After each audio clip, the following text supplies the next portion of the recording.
Hello, lag, and this is your friendly neighborhood doctor, Jimmy128, and whoops. Okay, I have to watch out for that. Okay, fix that. So, I am bringing to you, after the longest time, a 1 versus 1, a cast by me. And let us introduce the player spawning here on the northern position of the map. He is the Red Zerg. He hails from Iligan City. However, he is a proud member of Team Cube. He's none other than CubeTantanix. And his opponent spawning on the 2 o'clock position is another Zerg. So it looks like we're going to have a ZVZ on our hands. It is the blue Zerg, Promethium. Map is, of course, Metalopolis. Now I apologize ahead. I am a little bit rusty because I haven't been casting for the longest time. We've been super busy with Game Evolution and future projects. Of course, quick little announcement. We do have our Game Evolution February event. It's going to happen sometime this month. We will be releasing the details. Of course, it'll be StarCraft 2 and Dota.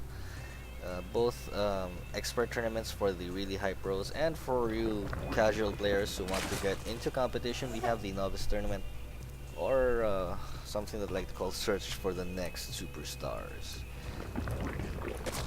Anyways, we see CubeTantanix now grabbing his extractor, and he's now creating his spawning pool. Promethium that will be slightly behind in that regard.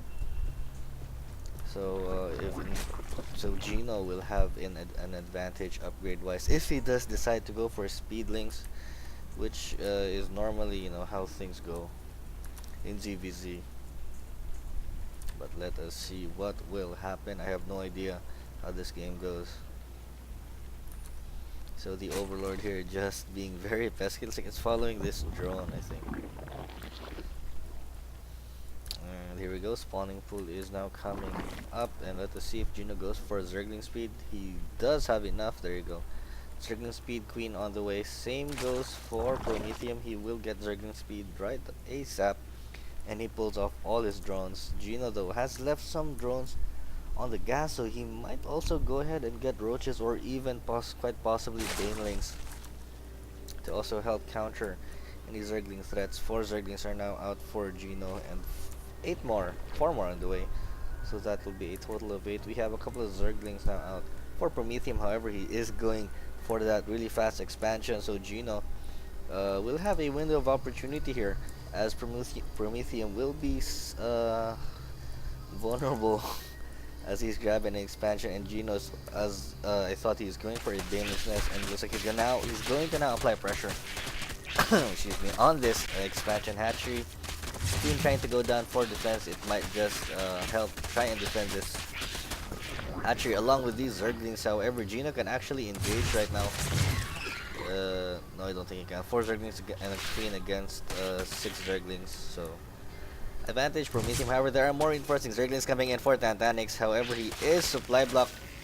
We see a couple of morphing Banelings here at the bottom of the natural, and more Zerglings streaming in from Gino. So like he might stay on one base and might go, I don't know, Ling Bailing all in, I guess. But looks like Promethium now grabbing his own Banelings to try and counter the Banelings from Gino. And the Queen might be able to get one Bailing, and this Bailing though is trying to attack these Zerglings. These Zerglings are not being controlled properly, but Gino does not catch the Zerglings.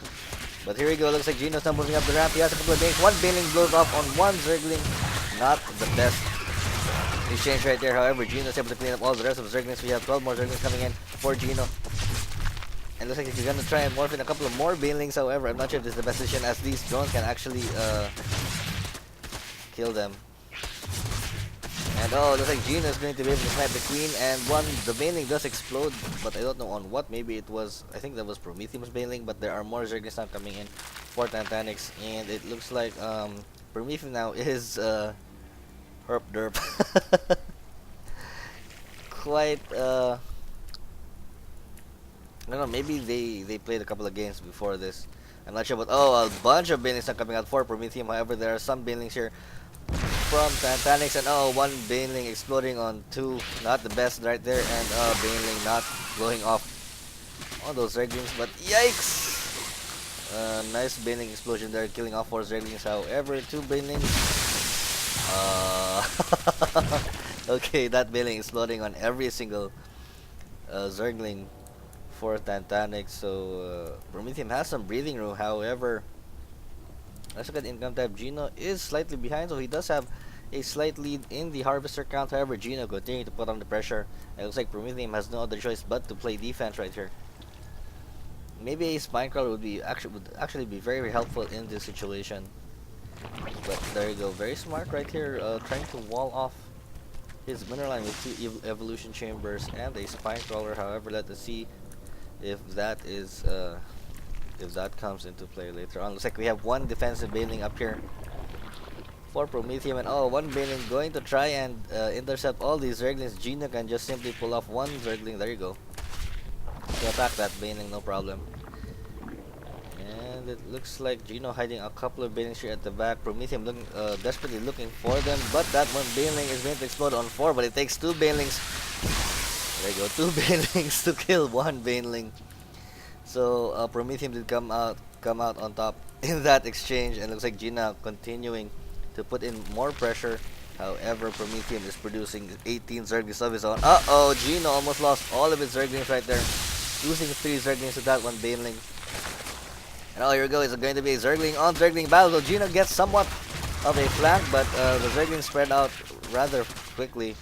Here come 3 Banelings. Are they going to explode on the Queen? No, the Banelings are going straight for the mineral line, and the drones. I don't know. The drones do survive. Nice reaction there, coming from our blue Zerg, Promethium. So he is still alive in this match, but Gino now going for roaches. This might be a smart decision here from him, as he can support that off 1 base.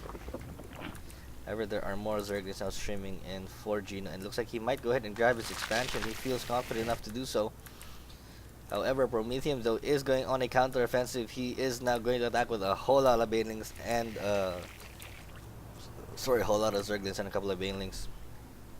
I'm not sure if Gino will be prepared for this. He does cancel the hatchery in time, and 1 good Baneling bomb can actually kill all of these Zerglings. So let's see. And 2 Banelings for 3, not a bad exchange there. Tantanix coming up on top of that little exchange. And looks like we have a lot more Zerglings now coming for Tantanix. But Promethium, you have to watch out. 1 Baneling not going to kill anything. So the Zergling micro here is pretty much excellent for both players, not losing a whole bunch of things, but losing 2 Banelings right there to alright, I think around 6. But oh no, there you go. Huge Baneling explosions going off on those links. Looks like Promethium is now behind. I don't think he was paying attention to his units, and Gino now going once again on the offensive. He does have a couple of roaches which will help boost his army, and here we go. But there are 2 Banelings out for Promethium, but Gino wisely microing his units. He almost loses his Zerglings right there. And Promethium is in quite a spot. He has so many Banelings, but Gino not being very, very careful with his units. And oh no, here comes the roaches. They'll be able to snipe these Banelings. And Baneling's not the best against roaches, as you saw how many units he lost, and Promethium rage quits out of the game. So I hope you guys enjoyed that. This has been your friendly neighbor Dr. Jimmy signing off. Bye bye.